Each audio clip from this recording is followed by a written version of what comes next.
This is the era where the best sports entertainment happens in your head. This is Creative Kayfabe, hosted by William Melvin. Hello everyone and welcome to Creative Kayfabe. I'm your host William Melvin. This is the first episode for the first season of Creative Kayfabe on YouTube. This is going to be a weekly show featuring Total Extreme Wrestling 2013, the game. And it's available on Grey Dog Software's website, www.greydogsoftware.com. It's developed by Adam Ryland, and if you are interested in learning how wrestling shows are put together and how wrestling federations are managed and the performance and entertainment side of this show business genre we call professional wrestling or sports entertainment, this is the game for you to get. So go there. Again, that's www.greydogsoftware.com. Download the demo of Total Extreme Wrestling 2013 and purchase the game. This is going to be a great game for you to get months and months, if not years, of gameplay out of. So we definitely recommend that you check this game out. And we are going to book Extreme Championship Wrestling's WWE revival. We all know what happened to that. If you're a fan of the WWE during those days, 2005, 2006. In the year 2005, they held ECW One Night Stand, the first one, and it was such a big hit that they decided to do that again the next year. ECW One Night Stand 2006 from the Hammerstein Ballroom in New York City, and after that they opened ECW on SciFi. I don't know what they really wanted to do, if they even attempted to get the feel of the original ECW, but anyway, what happened was the project failed, and the first real sign of that for me, remembering that era, was the first pay-per-view under the ECW brand name, December to Dismember, later that year. After that pay-per-view, I think it's safe to say that many of the ECW original fans were turned away, if they still stayed up until that point, because after that show, Paul Heyman was let go by the WWE. Everyone knew that it was the end of the hopes and dreams of a true ECW revival. But anyway, that's what we are going to try to do. We are going to attempt to erase all that, rewrite history, write the show from day one. ECW on SciFi premiere, I think it was June 13 in 2006. That's the first show we are going to book, and we will try to write a weekly show up until ECW December to Dismember. It's going to be a totally different card. We are going to book the show as if we were given a free free reign by Vince McMahon and the WWE to write the show however we want to do. Of course, for the sake of realism, we are going to try and stay inside the parameters of what the WWE wanted for their ECW brand, but I guess the goal will be to write solid shows that would draw people in and draw good money, and have ECW as a sustainable brand for the WWE in the years to come. So that's what we're going to try to do, starting with the first episode of ECW on SciFi. But before we talk about that first show, let's take a look at ECW as a company. Of course, in reality, it's under the WWE because it's the third brand after Raw and SmackDown. It's basically the C show. But for the purposes of this presentation, we decided that we had to create ECW as a separate company so that we don't go through Raw and SmackDown before writing the ECW shows. But of course, we had to make talent trade deals with the WWE and OVW for us to have access to their talent, because we are going to have to cross promote. That's what Vince McMahon and Kevin Dunn wanted. They wanted to feature the WWE stars on ECW on SciFi, and I have no problem with that. I never had, because you had to bring in big stars for people to watch ECW. Of course, you want to, if you wanted to widen the horizons for the brand, so you had to get the eyeballs that are watching Raw and SmackDown and have them watch the ECW product. So let's take a look at the roster. There's your roster. This is the exclusive talent of ECW, the brand. Of course, we're going to have to bring in WWE stars, but this is our homegrown talent.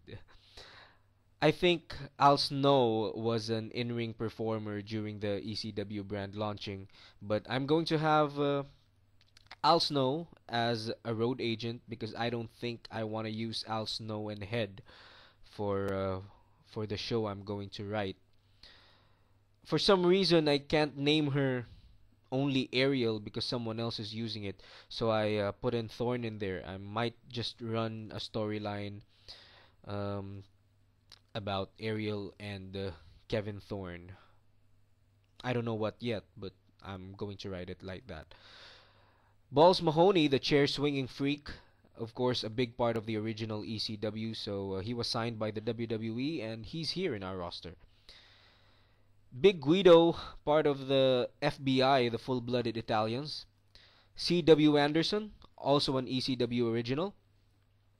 CM Punk, he's going to be a major piece in the ECW revival. So he's there. Lots of interesting possibilities for the CM Punk character in the ECW environment. Danny Doring, who's also from the original ECW. I'm going to have lots of fun with him and Roadkill. Dawn Marie, who I think was signed by the WWE under the SmackDown brand during that time, so I got her here. Dean Malenko is going to be our road agent. Francine, the original Queen of Extreme, is also in our roster. Hardcore Holly was also sent down to ECW. ECW referee Jim Molyneux is here. Joel Gertner, who who I got from the talent pool outside of the WWE, because I'm going to have lots of interesting things for him to do. I remember his sleazy promos during the beginning of some ECW PPVs during the last years of ECW. So let's try to give him some things to do this time. Joey Styles, the voice of ECW.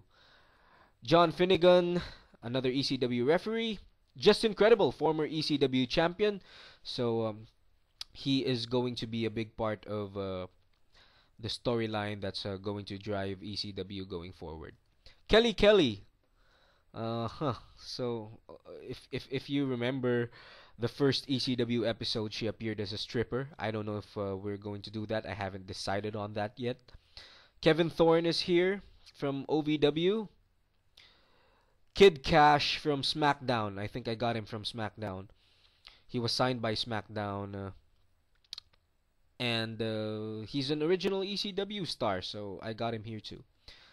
Kurt Angle, who is again going to be a major piece in the ECW rebranding, along with CM Punk. So definitely, if you're going to use someone to drive ECW forward, you are going to get Kurt Angle to do that job.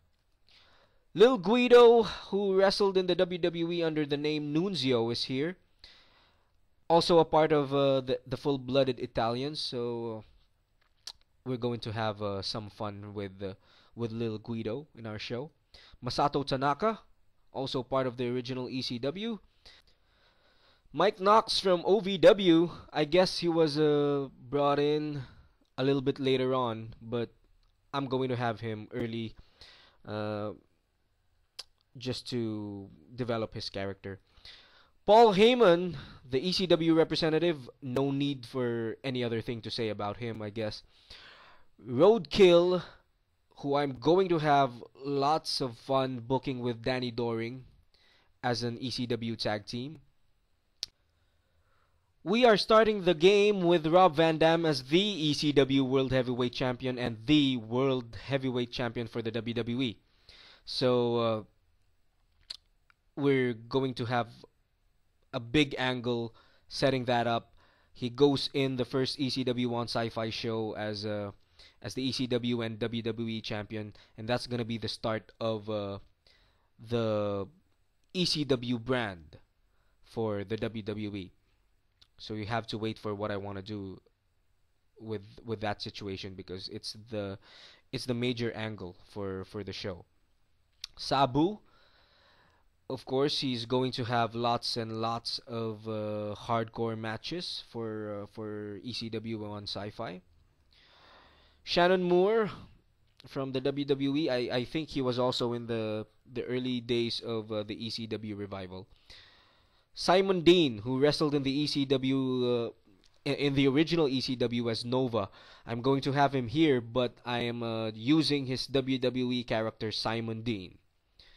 Steve Corino, also a part of the ECW original, the original ECW legacy, is also in this game. I signed him from the game's talent pool.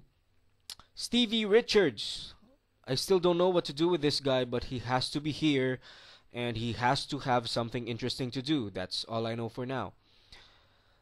Taz, of course, can't do much in the ring anymore. He just had to wrestle Jerry Lawler in ECW One Night Stand 2006, but that's not much of a match too. So, of course, he's here as our color commentator. Terry Funk. You need Terry Funk to really establish this brand, just like what he did in the original ECW. So he's not gonna wrestle that much, but he's definitely gonna be there, and he's going to have a big role in my booking plans. The Big Show. I'm not sure, but I think it's Paul Heyman who wanted the Big Show to become a part of the ECW brand relaunching. So he's there. Let's see what we can do with him. The Sandman, one of the biggest faces of ECW, along with Tommy Dreamer, who's dubbed as the heart and soul of the brand. Trinity will be the valet of the FBI, so we're gonna do some stuff with her too. Probably interacting with the other vixens. I think they called the women vixens in the WWE's version of ECW. Yoshihiro Tajiri, of course, is going to have lots of fantastic matches for us. Hopefully, because I'm not sure what his stats are. Let's take a look at it. Well, probably he's gonna have some decent matches. So we're gonna have to try and do something with him too. As you can see, I don't have faces and heels in this brand. So of course, ECW was never about clear-cut heels and faces. And in this game, you have penalties for putting two faces and heels together. So in order to avoid those penalties, we decided to not use faces and heels. And anyway, ECW was never about that, so that's the way it's gonna be. Now let's take a look at the titles that we are going to use in the show. ECW World Heavyweight Championship, the only championship that they revived for the ECW brand. It's now held by Rob Van Dam. We are going to revive the ECW World Tag Team titles, so we will have tag teams to compete for it. ECW World Television title will also be reactivated for the other stars to aspire for. And for storyline purposes, we have the WWE World Championship for Rob Van Dam. And since the WWE has only provided us with one scheduled pay-per-view, we are going to hold monthly live events for for us to have something to look forward to when booking the shows. hmm We're going to have Anarchy Rules for July, Living Dangerously on August, Guilty as Charged on September, and Hardcore Heaven on October. So the original ECW did this. They held some live events that are not on pay-per-view. So we're gonna have to do that for just for the wrestlers to have some good wrestling shows outside of the ECW on sci-fi restraints, because it's only an hour. So of course, as fans, as wrestling fans, we want to see full wrestling matches, um, good wrestling matches that we can't see on TV. So outside of the pay-per-view machine, we can do that in this system that we arranged in this game. Now, we've heard Paul Heyman say in some of his interviews that the original vision he had for the ECW brand in the WWE was to make it more like MMA with characters and stories in there. Now, if I imagine it correctly, that would have looked like what ROH used to do, especially in their early years, and we definitely should go there because Heyman's right. You really can't do blood and guts for too long. It's not healthy. So we have to really go there in his new vision of the ECW in this game and how we would book the shows. But of course, I'm sure Heyman would have done this way too. We have to slowly transition towards that. We still have to give the fans, especially the original ECW fans, some bits of pieces of the hardcore stuff you used to do, and slowly introduce more elements of the hard-hitting, stiff, athletic contests that you want to produce in the ECW shows. That's why you have Kurt Angle in there, you have CM Punk, and we're going to consider bringing in more talent like this, or signing some talent from the WWE that could do these kinds of matches. So we're going to slowly transition to that, and we will make the audience feel that they're part of the process of going towards a new vision for Extreme Championship Wrestling. So I think I'm ready to write my first show, the first episode of ECW on SciFi, and I'm just going to have to write the storylines going in and put the show together, so we have a tighter presentation for all of you when we do the next video. If you have thoughts and comments and suggestions, just tell us what you think in that comment section below this video, or go to Facebook and search for us, Creative Kayfabe. That's the name of our page on Facebook. Again, this is William Melvin, and we hope to see you next week for more of Creative Kayfabe on YouTube.